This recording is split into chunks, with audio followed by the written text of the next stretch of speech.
Hello fellow cyborgs, and welcome to another 0x19 update. In this video I will tell you the books that I've recently read, the books that I have recently hauled, the books that I am currently reading or will be currently reading, and the state of my physical TBR. So let's start off with the books that I have recently read. I'm going to talk about two audiobooks first, one of which I enjoyed a lot and one of which I didn't. The disappointing audiobook recently was Woman on the Edge of Time by Marge Piercy.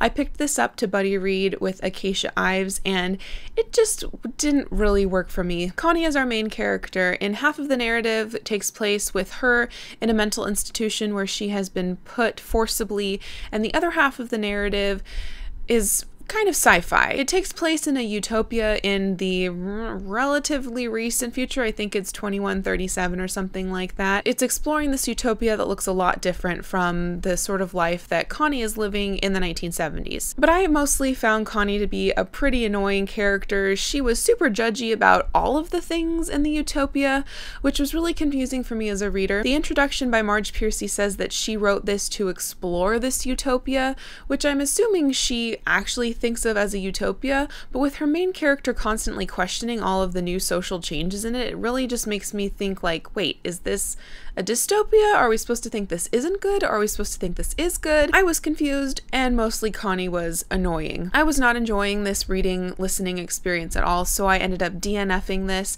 and giving it 2 stars. However, the other audiobook that I recently finished was pretty darn great. This was Believe Me, A Memoir of Love, Death, and Jazz Chickens by Eddie Izzard. Eddie Izzard is an English comedian who I have enjoyed since my high school days, and this is his memoir. This is so incredibly enjoyable on audiobook. I don't really know what the physical book looks like, but in the audiobook there are footnotes.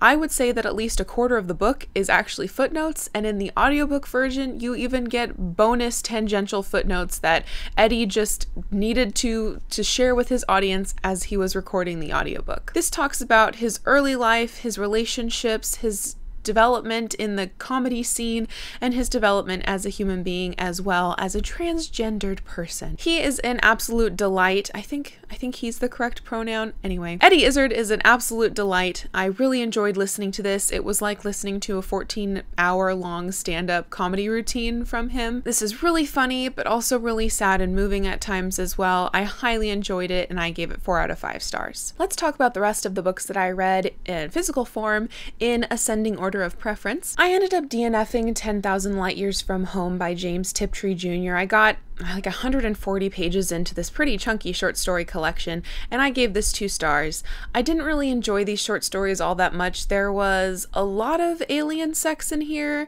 not necessarily sex scenes, but just it being like a main topic, a main theme in these stories. And I also just didn't really like the absurdist nature of some of these short stories. I'm a pretty picky short story reader, and unfortunately, as much as I love the idea of James Tiptree Jr., I haven't super fallen in love with her writing yet. I have been slowly but surely working my way through the short novels of John Steinbeck, and I finally finished listening to the last of these stories. I listened to all 6 of these stories on audiobook. Contained in this collection is The Pearl, Of Mice and Men, The Red Pony, The Moon is Down, Tortilla Flat, and Cannery Row. I gave this collection of short novels a 3-star rating. I enjoyed half of these novels at about a 3-star rating, and then I enjoyed about half of these novels at a 2-star rating. My 2 favorites in here, shockingly perhaps, were The Red Pony and The Moon is Down. I had the most enjoyment listening to those stories by far. I really wasn't all that impressed with Cannery Row or The Pearl, and Of Mice and Men didn't really blow me away. The same thing with Tortilla Flat, unfortunately. So East of Eden by far is still my favorite Steinbeck, though I didn't hate these, but I really enjoyed them in audiobook format. Some of them I got from the library and some of them I had to purchase, but I finally got this tiny little beast off of my shelves. Then I really impromptuli decided to pick up Desolation by Derek Landy. This is book 2 in the Demon Road trilogy. I ended up giving this 3 stars, though I did enjoy it more than Demon Road. This series follows Amber, who quickly realizes that she might not be all human when her parents try to eat her on her 16th birthday. She has to go on the run, and along the way she meets up with some other not quite human characters. This is a YA horror series trilogy. Derek Landy gets really dark in his Skullduggery Pleasant series, though that is questionably, you'd say, fantasy horror. This is solidly horror. This also takes place in America rather than in Ireland. No characters that Derek Landy writes will ever be Skullduggery Pleasant and Valkyrie Kane besides Skullduggery Pleasant and Valkyrie Kane. So unfortunately, I don't think I will ever enjoy Amber and Milo as much as I've enjoyed that duo that I have read for many, many years.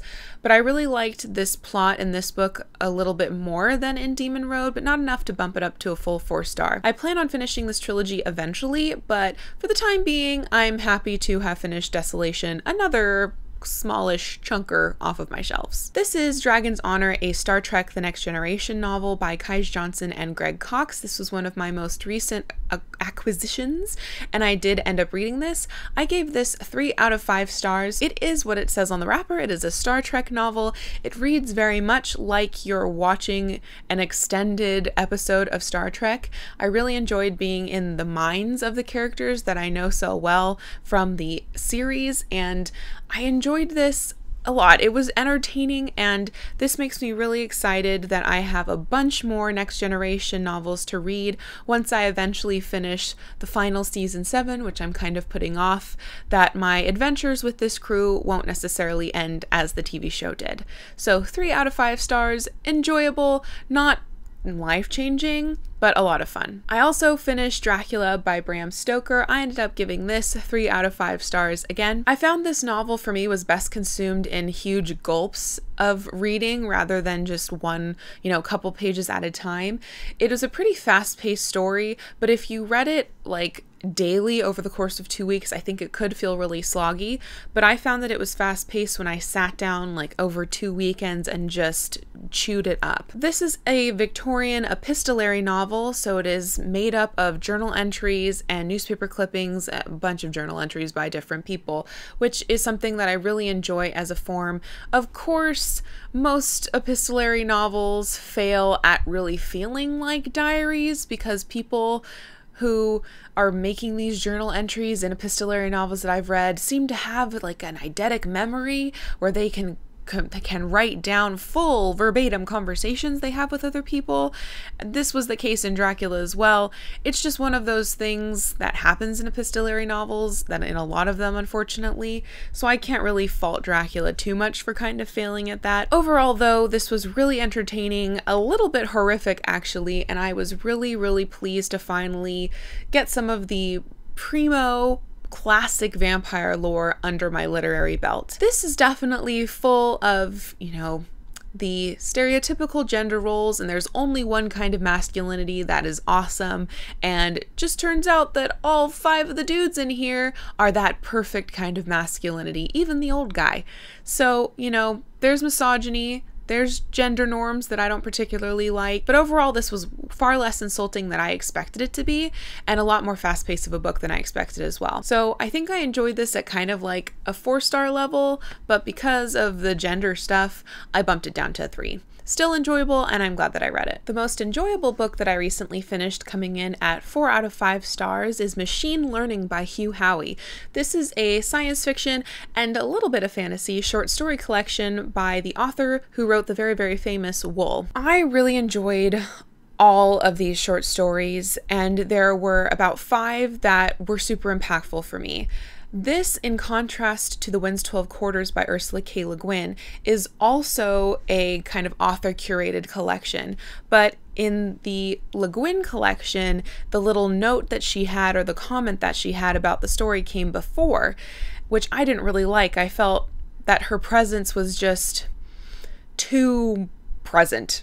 It was distracting for me. In this case, Hugh Howey writes his thoughts as afterwards after every single story, which I found so much more enjoyable. So it just goes to show that author-curated collections aren't necessarily something that's going to be annoying for me, it's just how it's done. Collected in here are stories about AI, stories about virtual worlds, stories about fantasy. There are a couple fantasy worlds in here as well. There were also 3 Silo stories from his Silo series, but I didn't read those because I haven't finished the Wool trilogy, the Silo trilogy. I'm not a good person that I don't know that. I've only read Wool, so I want to read Shift and Dust before I read those 3 stories. Overall, though, I found that Hugh Howey was really great at immediately sucking me into the story, and as much as it got a little bit annoying that most of these stories are from the first-person perspective, I did really appreciate his writing style, and I especially appreciated his imagination. Some of my favorite stories were Walk Up the Nameless Ridge, which was a mountain climbing story, Machine Learning, which was about AI, and it kind of linked in with a slave narrative, Hell from the East, which was Wild Wild West grimdark fantasy, The Plagiarist, which is one of the longer stories in here, which deals with virtual worlds and is written in the 3rd person, which I found very enjoyable, and Select Character, which is about finding a little slice of peace in a violent video game. So overall, I was really impressed with this collection, did not expect to enjoy it nearly as much as I did, and this was the highlight of the last reading round, 4 out of 5 stars. So let's talk about the state of my physical TBR and the books that I have recently hauled, which is 0.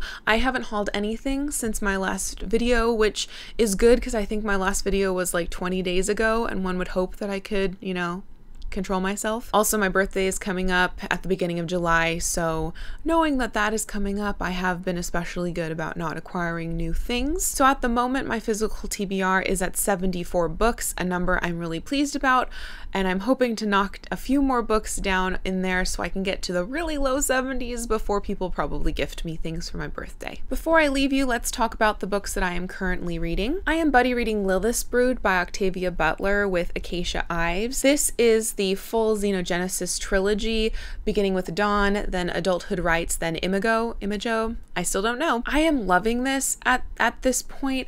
I have just started the second book, Adulthood Rights. I'm about 300 pages into this 740-page book, and I am just loving this. It is questionable.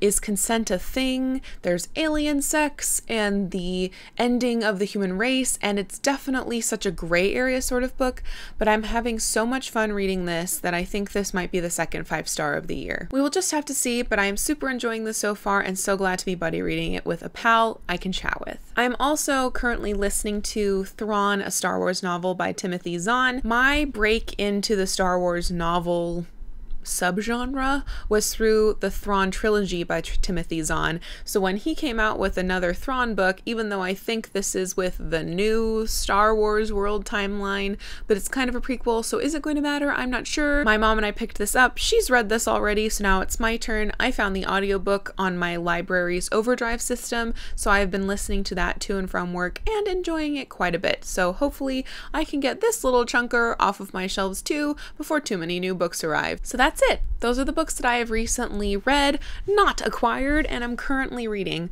Please let me know down below, have you been doing okay on not buying books if that was your thing, or have you been buying books galore and have been proud of it? I hope you are having an excellent start to your summer if you live in the Northern Hemisphere, and an excellent start to your winter if you live in the Southern one. Until next time, I hope you are reading some books that you are loving and continue to be lovely.